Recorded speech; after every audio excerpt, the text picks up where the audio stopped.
CAPD. Sebelumnya pasien harus bisa mengganti cairan diarrea di rumah dan mengganti exit set di rumah. Hanya dua saja yang bisa dilakukan oleh pasien. Yang lainnya harus dilakukan di rumah sakit. Sekarang mengenai exit set. Exit ini kita bagi menjadi dua. Ada perawatan exit set yang baru, jadi intinya masih baru dipasang, dan juga perawatan exit set yang sudah lama. Nah, untuk pasien baru dipasang exit set atau pasang CAPD, itu kita lakukan pergantian balutan exit setnya sekitar 5-7 hari sekali, ya, karena lukanya masih basah dan belum sembuh, dan pasien disarankan untuk tidak terkena air di bagian permukaan. Jadi kalau awal pasti selain daerah exit set yang dioperasi, pasti ada daerah dari bekas memasukkan si selang kateternya, bekas insisinya di sini. Jadi untuk awal-awal pasti nanti di sini ada dua. Dua ini yang bekas insisi ini, yang bekas hektingan itu nanti akan sembuh sendiri. Jadi biasanya sudah 1 bulan baru dilepas dibuka. Sedangkan exit set ini harus terus menerus selalu ditutup, ya, ada lubang tempat keluar masuknya. Karena yang namanya infeksi yang paling besar itu pertama daripada saat kita pergantian cairan, saat kita memasang dan membuka dari selang konsepnya. Yang kedua infeksi dari exit setnya itu sendiri. Jadi untuk yang pertama pastinya karena waktunya lebih panjang, otomatis daerah sekitar exit set ini pasti akan lebih kotor, ya, karena jarang dimandikan, karena selama minggu pertama, minggu awal tidak boleh terkena air. Tapi kalau misalnya exit setnya sudah lama, itu setiap hari harus diganti, paling telat 2 hari sekali. Tergantung nanti dari jenis plaster yang digunakan, apakah pakai mikropor, apakah pakai batik, atau pakai misalnya bahan offset atau derong yang plastik, yang pasti itu bisa lebih lama lagi. Rata-rata kita mengganti exit set ini 1 hari 1 kali. Kecuali kalau misalnya terjadi infeksi, berarti dalam sehari harus lebih sering, 2-3 kali. Itu untuk perawatan exit set. Dan apa saja yang perlu kita siapkan untuk ganti balutan ini? Yang kita siapkan, kita tidak perlu memakai barang soft, ya. Kita cukup pakai masker saja, karena ini adalah ganti balutan minor, biasa yang kecil, jadi tidak yang besar. Nah, selain itu yang perlu kita siapkan adalah kasa secukupnya, sesuai nanti dari besaran dari exit setnya itu sendiri. Jadi ini bisa disesuaikan, bisa 1 atau bisa 2 kalau perlukaannya lebih banyak. Selain itu diperlukan juga nanti ada dup, bisa dup bolong ataupun dup ampar saja.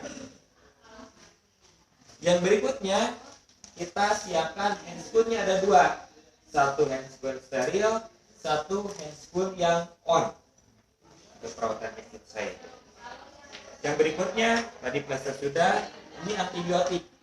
Untuk proses pertama atau awal-awal, bila mana pasien masih baru, kita harus pakai antibiotik dulu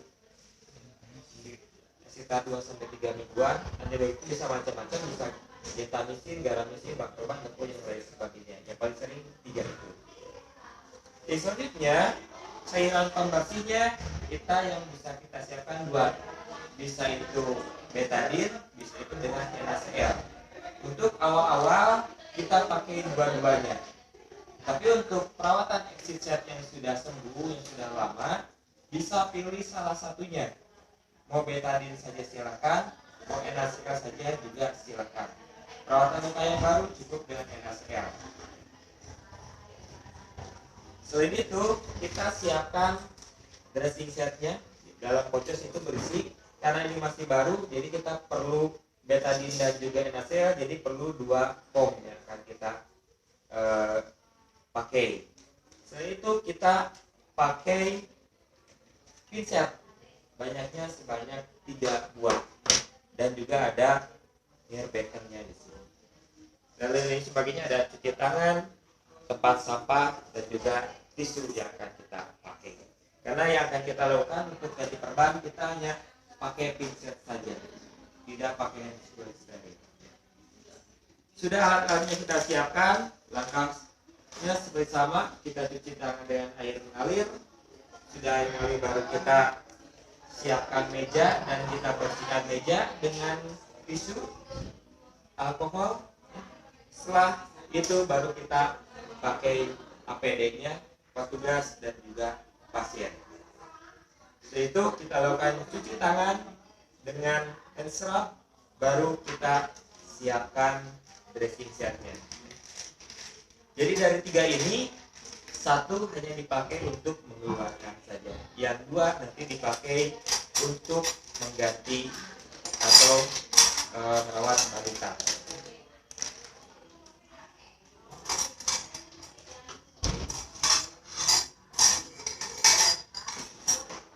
Satu untuk betadine, 1 lagi untuk NaCl. Ini kita simpan saja.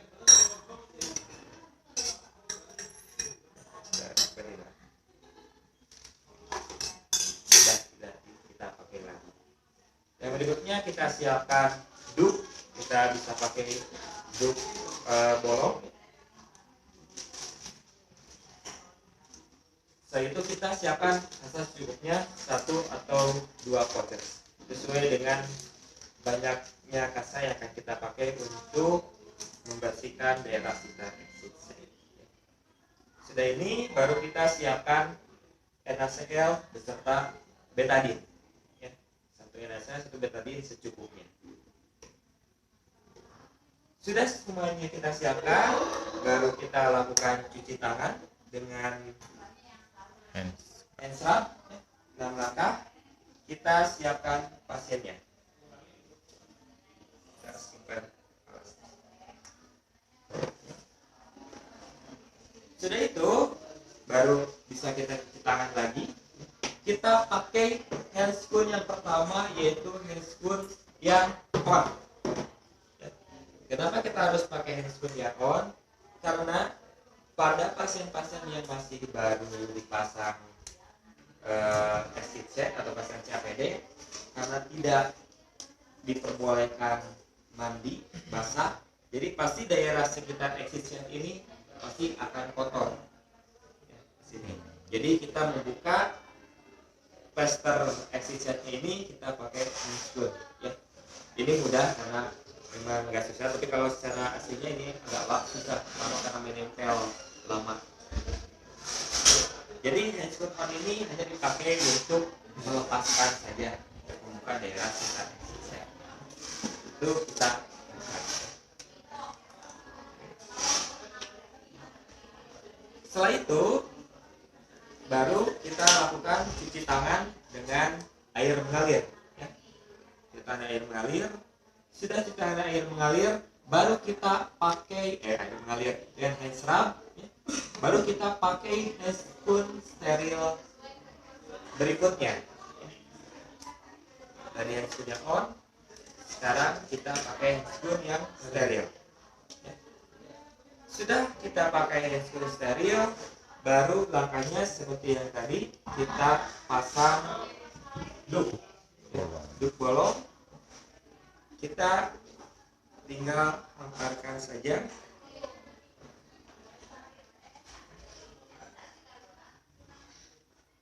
Masukkan.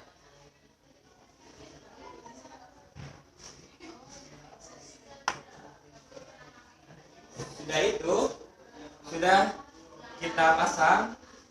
Handscoon yang steril ini fungsinya untuk melihat daerah sekitar exit set sampai tunnel. Ya, bisa kita bantu dengan kasa. Kita lihat dengan inspeksi dan palpasi. Lihatnya apakah ada kemerahan atau tidak. Palpasi bisa kita lihat apakah nanti ada rasa nyeri atau tidak, ada pus atau tidak. Sampai lihat ke daerah sampai tunnelnya, terowongannya. Kita tekan apakah di sini ada kemerahan atau tidak. Kalau misalkan selama 5 hari atau bahkan lebih ini ada tanda kemerahan atau pus, kemungkinan itu terjadi infeksi, berarti harus kita periksa kultur. Kita ambil sampel dari daerah exit site untuk diperiksakan kulturnya. Kalau tidak ada, berarti nggak usah. Dinyatakan bahwa ini exit site bersih. Ya. Ini sudah otomatis handscreen ini sudah tidak bisa kita pakai lagi karena sudah on memegang daerah exit set sampai tunnel. Setelah itu kita cuci tangan dengan 6 langkah, baru kita siapkan kasa secukupnya sesuai dengan daerah yang akan kita berikan kompres dari betadine beserta NaCl-nya. Rata-rata kita siapkan 3 perasan betadine dan juga NaCl. Ya. Jadi kalau itu untuk perasan saja dibutuhkan 6 jenis kasa. Untuk merasnya pertama pasti kita pakai NaCl dahulu. Karena kalau kita pakai betadine dahulu, pada saat kita memeras NaCl ini sudah kemerahan. Jadi NaCl dulu kita peras kurang lebih sekitar 3 atau misalnya lebih kita peras. Sini. Terus 1, 2, 3, begitu pula dengan betadine juga kita peras. Siapkan sebanyak 3 atau lebih. Sudah itu, baru kita akan melakukan pembersihan daerah dari exit site. Kita pakai betadine terlebih dahulu. Kita memutar daerah exit site. Ya, dengan 1 putaran. Ya. Langsung kita buat. Begitu pula dengan nanti yang kedua. Untuk yang kedua, karena ini sudah kontak dengan daerah exit set, dan untuk ngambil betadine yang kedua, pakai pinset yang satu lagi.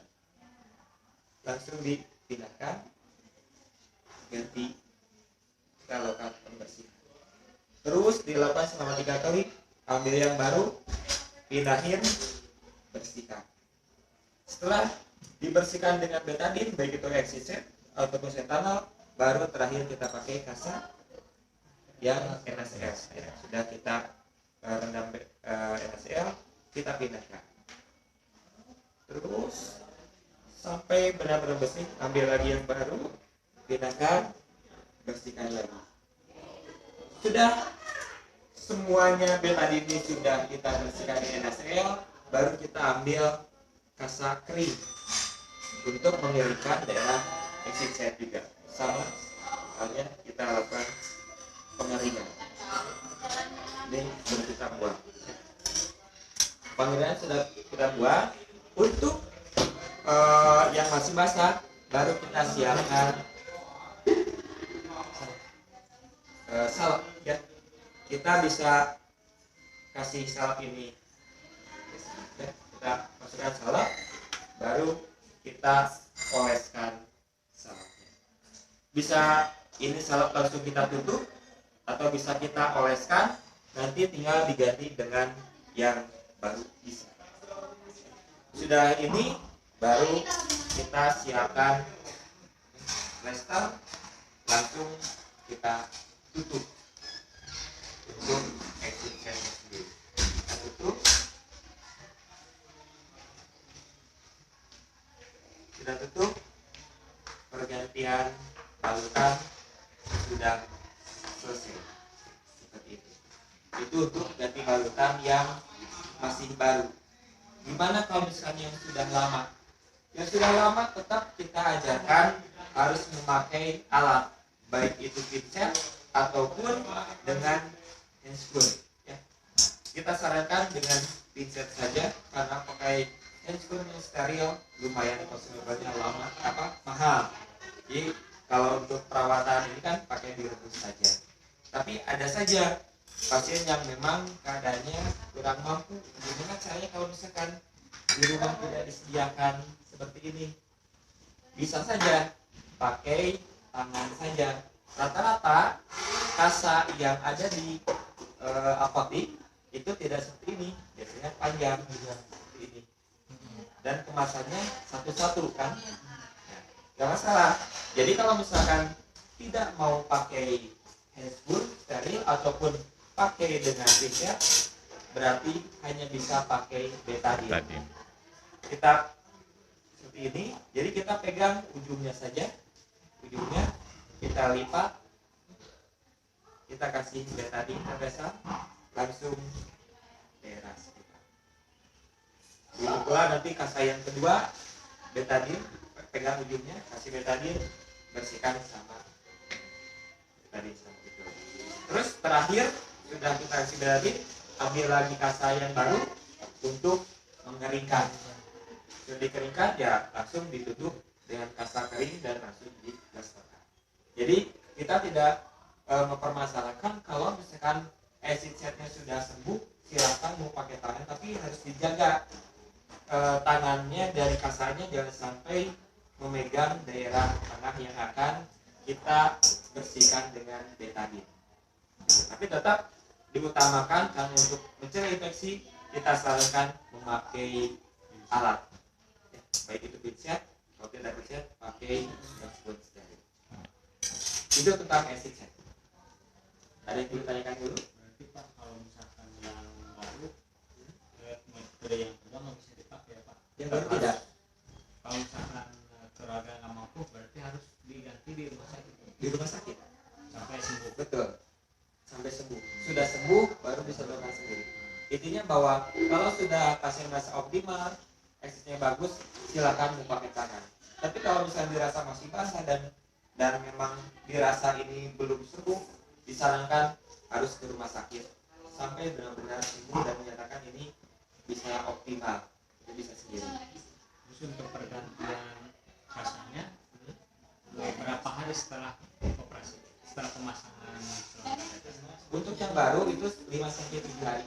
Jadi untuk yang sampai 7 hari jangan dibuka dulu, nanti udah 5-7 hari regenerasi udah bagus baru kita Selama kurang lebih 3 minggu. Selama kurang lebih 3 minggu itu pergantian kasarnya, balutannya 5-7 hari sekali. Berarti pas dioperasi itu berapa ke pembersihan yang pertama? 5-7 hari. 5-7 ayat 3 minggu apa? Itu batasnya 3 minggu itu tiap 5-7 hari itu selama 3 minggu. Oh, penggantiannya. Jadi kalau selama 3 minggu berarti sekitar 3-4 kali pergantian. Pokoknya pasien jangan dulu mandi, itu harus dijaga dulu supaya lukanya sembuh betul. Nanti sudah 1 bulanan, sudah mulai bagus exit site-nya, baru tiap hari. Paling selama itu di check aja mungkin. Disek aja. Ada lagi? Pak, dan kalau misalkan kan kita masih steril ya Pak ya, kita masih steril belum ke pasien, terus siapin betadine dulu 3, NaCl 3 itu Bisa. Tapi kalau misalkan kita siapin dengan betadine, si handscoon-nya ini belepotan. Masih belepotan. Gitu. Jadi pas daerah sini juga nanti kena. Apalagi kalau misalkan di sini terjadi infeksi, kita ngambil sampelnya agak susah. Sampel di bagian apa di daerah ada pusnya dan sekitarnya, karena di sini sudah ada betadine. Otomatis kalau misalkan ada seperti itu, hasil sampelnya juga nanti gak akan maksimal karena sudah tercemar atau tercampur dengan betadine di tangan. Boleh seperti itu. Tapi kalau misalkan mau nanti gak mau pakai 3, berarti nanti siapin yang onnya 2. Jadi sudah kita mengecek daerah sekitar exit site, baru mau kita ganti balutannya, membersihkannya dengan handscoon, boleh aja tanpa pinset. Jadi ini pinset nggak kita pakai, jadi nggak usah disediain pas waktu awal. Jadi handscoonnya 2 yang steril, 1 yang on. Cukup NaCl aja ya yang perawatan baru. Perawatan baru cukup NaCl saja ataupun dengan betadine saja. Yang paling sering dipakai untuk pasien COPD adalah NaCl saja, betadine saja. Karena kalau dengan NaCl agak ribet nanti, karena NaCl ini pembukaannya tidak lama, tidak boleh lama. Jadi kalau misalnya pasien belum NaCl, ini tiap hari harus ganti, sedangkan harganya juga mahal. Kalau betadine kan ini bisa 30 hari satu ini. Gitu. Dan costnya juga pasti lebih murah. Itu untuk ada lagi sebelum tutup. Cukup kan? Cukup kan? Ada lagi? Ya. Kalau misalnya tidak ada, kita cukupkan sekian. Nah ini yang paling akhir ya. Dan ini kelompok terakhir untuk CAPD. Jadi besok persiapan akhir untuk latihan mesin kadek, baik itu nipro atau pigon, sebelum nanti hari Jumat mulai ujian simulasi. Ya, mudah-mudahan hari ini simulasi tentang CAPD bisa ada masuknya, karena nanti beberapa hari ke depan atau beberapa hari ke depan kita akan ujian dengan CAPD. Ya, terima kasih. Assalamualaikum warahmatullahi wabarakatuh. Masalah.